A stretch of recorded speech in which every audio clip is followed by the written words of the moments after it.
Debbie, first off, congratulations on your new series, and thank you for taking a little bit of your time to talk to me. I appreciate it. Thank you very much. Hi po ito So, din.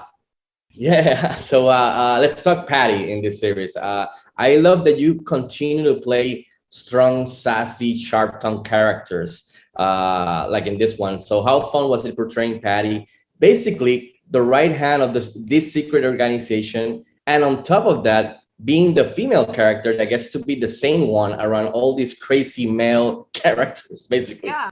Well, when Mike called me for the part, I was a little nervous because I thought I might be playing like a version of his mother-in-law on SNL from Coffee Talk, and it wasn't that at all.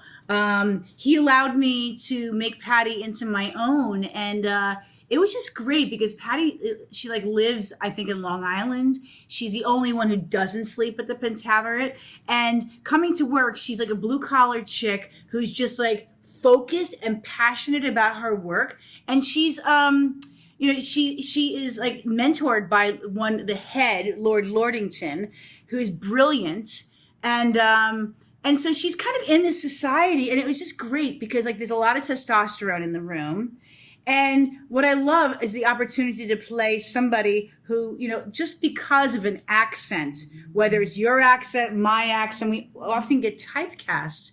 And I love the fact that like here she is with the bobblehead wig and the little weird outfits, that she all of a sudden is like, no, like this is how it's going to be. And this is the idea. And it was about physics, about science, about the future, how to save the world in a time of insanity, which I think we're kind of going through right now anyway. So it was great. It was really wonderful to play a strong female character. And I was just really honored that Mike entrusted me with this role because he was meant to play the role originally. Oh wow, wow.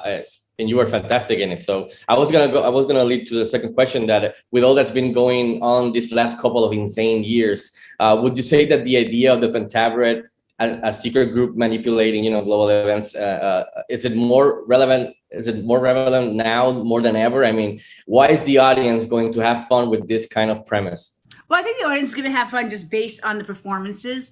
Yeah. First of all, it's funny, and I think we need funny content right now that's smart.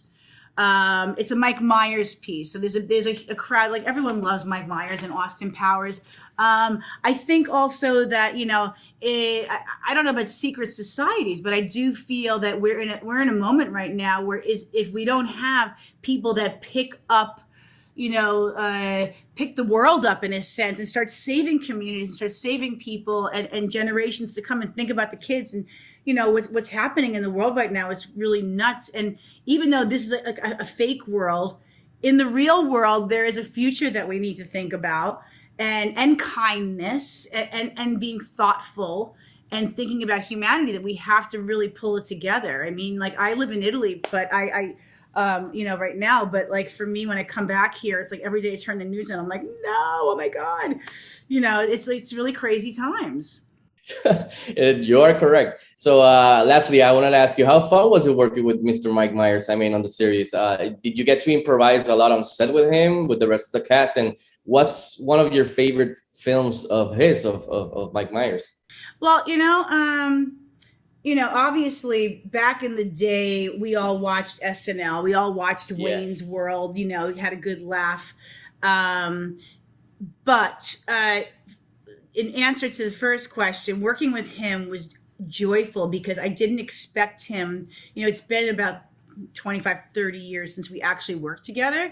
So he's matured, I've matured, we're of a similar age, and we're both parents now. And we both come from a long background of working in the business. And he just like, he knows prose, he knows news, he's been a teacher.